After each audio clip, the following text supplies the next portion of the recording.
Entonces ya con eso nos hemos dado cuenta cómo se da el control del tono muscular, cómo se da el control de la postura, y ya hemos recordado cómo se ve el movimiento voluntario y el involuntario, ¿no? Ahora vamos a hablar del mesencéfalo, ¿ya? Del mesencéfalo, ¿ya? Entonces primero nos acordamos que el mesencéfalo está localizado justo a nivel o entre lo que es el prosencéfalo y lo que es el romboencéfalo, ¿no es cierto? ¿No? Ahora, en este mesencéfalo viene a estar dos caras, una cara anterior y una posterior. En la anterior nosotros vamos a ver que están dos pies pedunculares, que ahí está la fosa interpeduncular, ahí está el espacio perforado posterior, y por ahí está saliendo el tercer par craneal, ¿no? En la visión posterior que tenemos del mesencéfalo, ¿qué vamos a ver? A los tubérculos cuadrigéminos, a los costados de los tubérculos glandulares medial y lateral. Hacia abajo de los tubérculos cuadrigéminos, el frenillo, el veno medular anterior y ya el espacio de lo que es el cuarto ventrículo. Y llegando a estos tubérculos cuadrigéminos, vería los pedúnculos cerebelosos superiores. ¿Ya? ¿Listo? Entonces ya me acordé dónde estaba, ya vi, entonces, ahora ya podemos saber. Entonces, ¿cuál es la estructura interna del mesencéfalo? ¿No? El mesencéfalo está organizado en núcleos, en estructuras. Y lo que vamos a ver en el mesencéfalo va a ser, en primer lugar, el haz piramidal. Pero en el mesencéfalo no le digo haz piramidal, sino le digo pie peduncular. ¿Dónde está el pie peduncular? Está por delante de la sustancia negra. ¿Ya? ¿Qué quiere decir que este es el pie peduncular? Son los axones, pues, acumulados de todas esas neuronas, de esa primera neurona central, motoneurona central, que está a nivel del núcleo motor, que pasa a través de acá, del pie peduncular, ¿no? El siguiente elemento es la sustancia negromigra, ¿no es cierto? Acá vamos a encontrar neuronas de tipo dopaminérgico, ¿no es cierto? Que tienen relación con lo que hemos dicho del cutámeno y con los núcleos basales que me van a controlar el sistema extrapiramidal, ¿no es cierto? De este sistema extrapiramidal va a venir lo que es el mantenimiento del tono muscular, ¿no es cierto? ¿Ya? ¿Listo? Ahora, ¿cómo y cuál va a ser el mediador de estas neuronas dopaminérgicas que están acá? ¿No? Obviamente va a ser la dopamina y también va a ser la noradrenalina. Son catecolaminas, ¿ya? Catecolaminas, las que vamos a ver a este nivel como neurotransmisor. El siguiente elemento es el que está acá detrás, que va a ser el núcleo rojo. ¿Qué hace el núcleo rojo? El núcleo rojo está dividido en dos componentes. Uno lo que es el paleorrubro y otro lo que es el neorrubro. ¿Qué hace el paleorrubro? El paleorrubro está encargado, o lo que vamos a ver son neuronas magnocelulares, ¿ya? Que dan origen al fascículo rubroespinal que está encargado de controlar el tono muscular, ¿ya? Mientras que el sistema neorrubro tiene una conexión con el sistema reticular, ¿ya? Con el sistema reticular, ¿ya? ¿Y por qué se tendrá que conectar con el sistema reticular? Porque ahí vamos a ver también modulación de los movimientos, ¿ya? ¿Listo?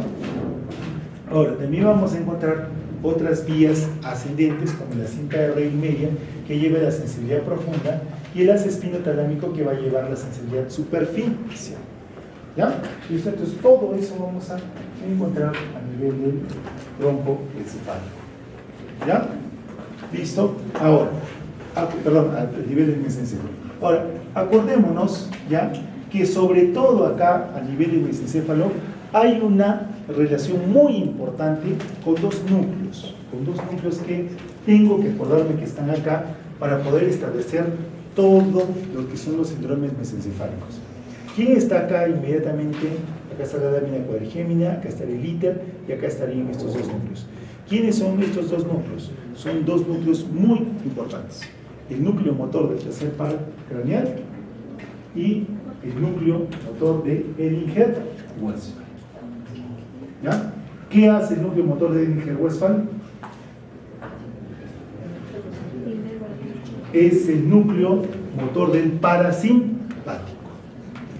Núcleo motor del parasimpático.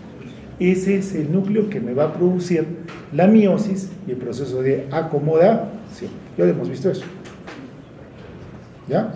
La meiosis y el proceso de acomodación, ¿ya?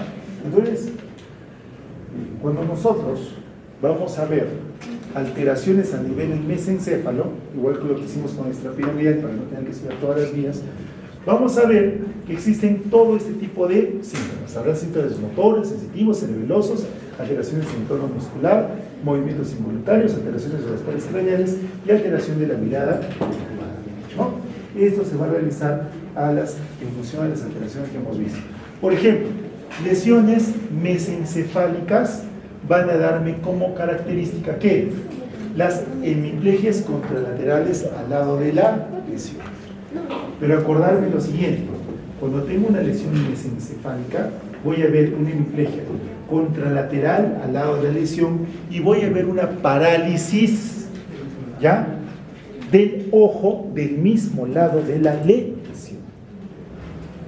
¿Ya?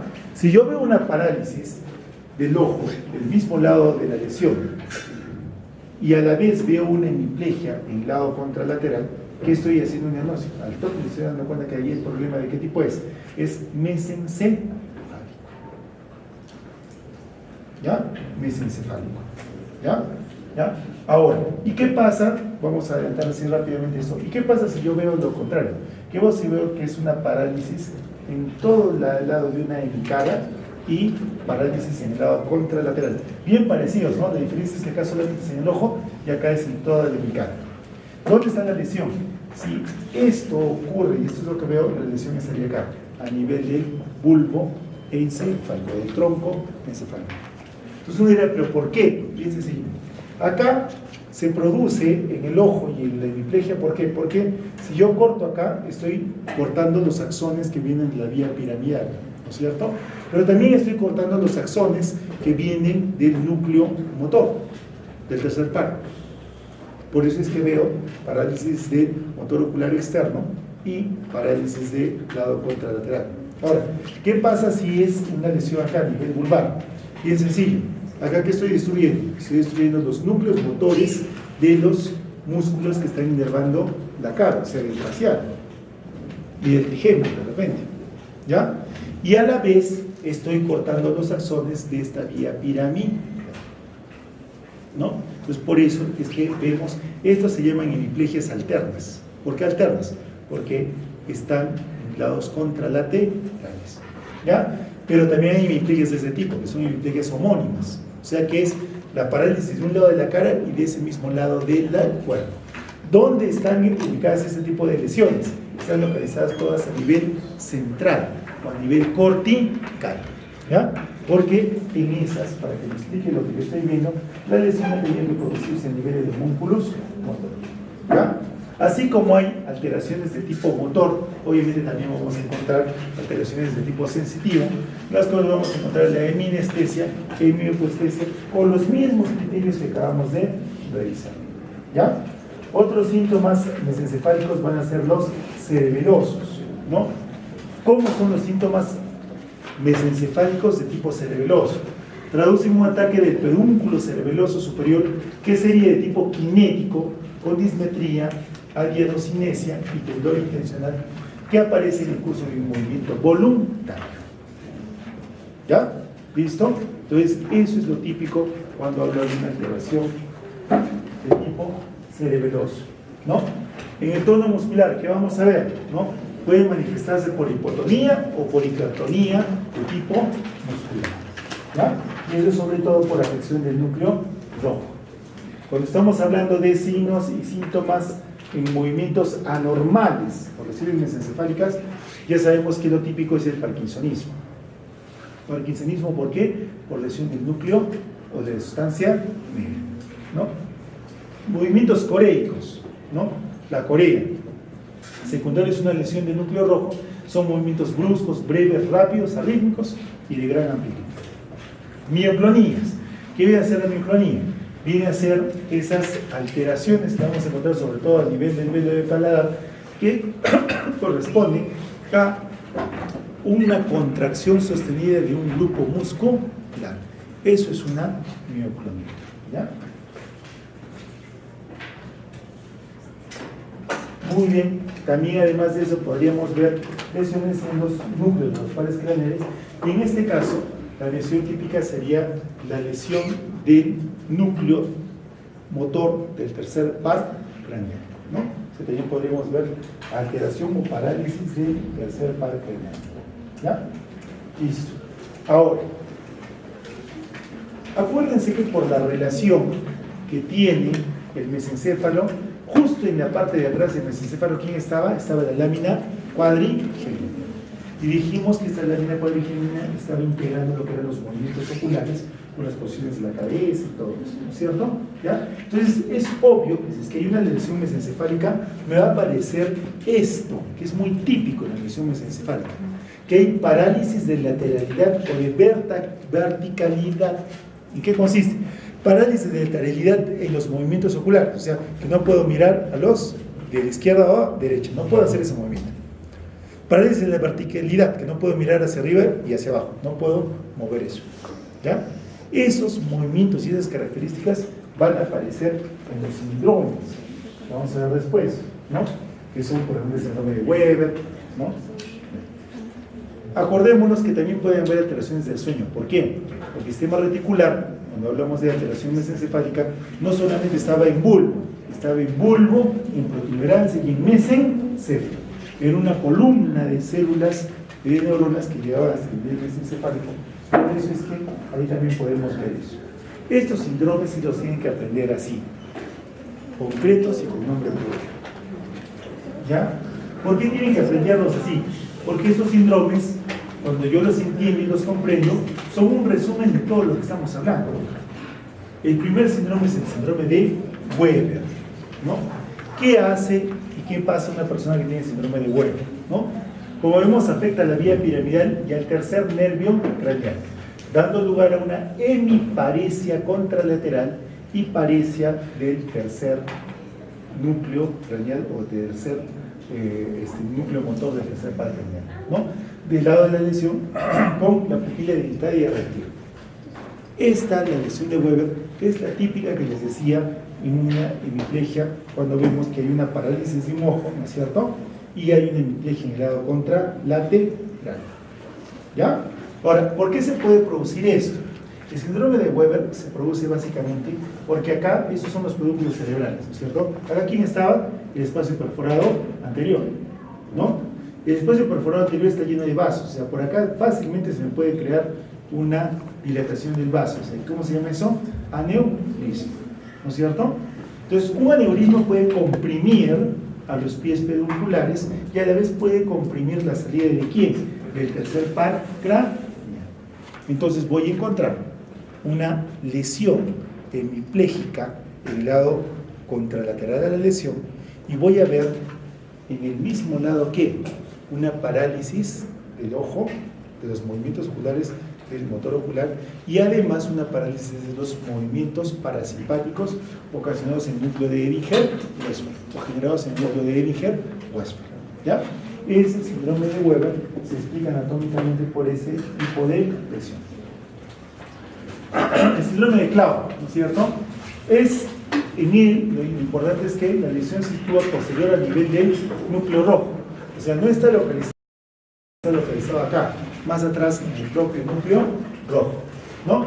Consiste en paresia del tercer nervio craneal, del lado adicional, y una ataxia contralateral, ¿no? Entonces, ¿qué pasa con esto? Acá el problema de la vía piramidal no ha sido alterado, ¿no es cierto? El problema está acá. Que dijimos que el núcleo rojo me permitía coordinar, ¿no es cierto? Entonces hay una ataxia, ¿no? ¿Qué quiere decir ataxia? Claro, si yo debería caminar acá, normal, ¿no es cierto? Pero si tuviera una ataxia contralateral es en el izquierdo voy normal, pero en el otro, ¿no? Así, ¿no? Ampliando mi base de sustentación. No tengo una buena coordinación solamente en un lado, por eso es una ataxia contralateral. Y también voy a ver las mismas alteraciones que puedo haber en el síndrome de Weber, o sea, alteración de los núcleos motores del tercer par craneal y también inclusive podría ver y encontrar alteraciones en lo que es el núcleo de Edinger-Westphal, ¿no? Síndrome de Benedict, ¿no? ¿Qué vemos acá? ¿No? Cursa con una alteración ipsilateral de los núcleos motores del tercer par craneal asociado a movimientos anormales, que puede ser corea, tendón y balismo, de los miembros contralaterales a la lesión. O sea, ahí vemos que lo que ocurre es un estímulo hacia la acción de los movimientos del lado contralateral. ¿Ya? Síndrome de Parinot. ¿Cómo es el síndrome de Parinot? Este síndrome también lo tienen que aprender porque es más o menos frecuente, ¿no? En este síndrome, lo que ocurre es que hay una compresión sobre el tegmento, ¿ya? Y esa compresión se extiende hacia dónde? Hasta los núcleos motores del tercer par craneal y hasta los propios núcleos de motores de Ebinger-Westphal. ¿Ya? Ahora, ¿qué es lo que podría ocasionar esta compresión? Acuérdense que esta es la cara posterior del mesencéfalo, ¿verdad? Me corrigen. ¿Quién está acá arriba? A ver su anatomía. ¿Quién está acá arriba? ¿Ah? ¿Quién? ¿Qué glándula está acá arriba? La pineal. ¿Ya? La pineal. Acuérdense que siempre los tumores glandulares tienen una mayor probabilidad y frecuencia de presentación que tumoración porque no tiene origen glandular. Entonces, ¿qué pasa acá? Cuando hay tumores en la glándula pineal, obviamente crece. Y ese crecimiento comprime ¿a quién? A los tubérculos cuadrigéminos y afecta sobre todo esta integración que hacen los tubérculos cuadrigéminos con el núcleo motor del tercer par y con el núcleo de Ebinger-Westphal. Entonces, ¿qué es lo que voy a encontrar? Acá está. Una parálisis de la mirada conjugada hacia arriba. O sea, no podemos mirar hacia arriba. ¿Ya? Miren, ¿eh? Qué típico. O sea, no puedo mirar hacia arriba, solamente miro transversalmente. ¿No? Con pupilas generalmente dilatadas. ¿Por qué? Porque también estamos haciendo una flexión sobre el núcleo de Ebinger-Westphal y acomodación conservada. Acá en el síndrome de Parinot aparece, es el único síndrome donde aparece esta característica, que viene a ser la disociación parasimpática ocular. ¿Qué es la disociación parasimpática ocular? Acuérdense cuando nosotros vimos el tercer par craneal, el mesencéfalo, el pie de la lesión, dijimos que siempre había eso, ¿no? Si yo encontraba una lesión en el núcleo de Ebinger-Westphal, ¿no es cierto? Iba a encontrar que la persona iba a tener una midriasis y a la vez iba a tener una incapacidad para la acomodación a objetos cercanos, ¿no? Eso lo vimos cuando vimos la vía óptica. ¿Ya? ¿Listo? ¿Y por qué? Lo teníamos porque el núcleo parasimpático es la madre de los dos movimientos, pues, de la contracción pupilar y también es la madre del movimiento de acomodación por contracción de los músculos ciliares. ¿Ya? Pero en el síndrome de Parinot se produce una disociación. ¿Qué es esta disociación? Que nosotros perdemos la capacidad de contraer la pupila, o sea, ya no tenemos la capacidad de hacer la miosis, pero sin embargo todavía mantenemos la capacidad de acomodación. O sea, podemos ver que hay objetos cercanos. ¿Ya? Eso es lo típico, o digamos, el gold estándar, ¿no? Estándar de oro de lo que sería diagnosticar un síndrome de Parinot. ¿Ya? Muy bien, síndrome de Foville superior, ¿no es cierto? ¿No? Acá lo que vamos a ver es síndromes piramidales, ¿no? Más alteraciones en el núcleo motor del tercer par craneal de tipo ipsilateral, más parálisis de la mirada hacia el lado opuesto de la lesión y una infección de los fascículos laterales meniscales. Estos son los fascículos de la sensibilidad, ¿no es cierto? ¿No? Entonces, un reflejo más. Muy bien. Entonces, con eso, muchachos, terminamos lo que es el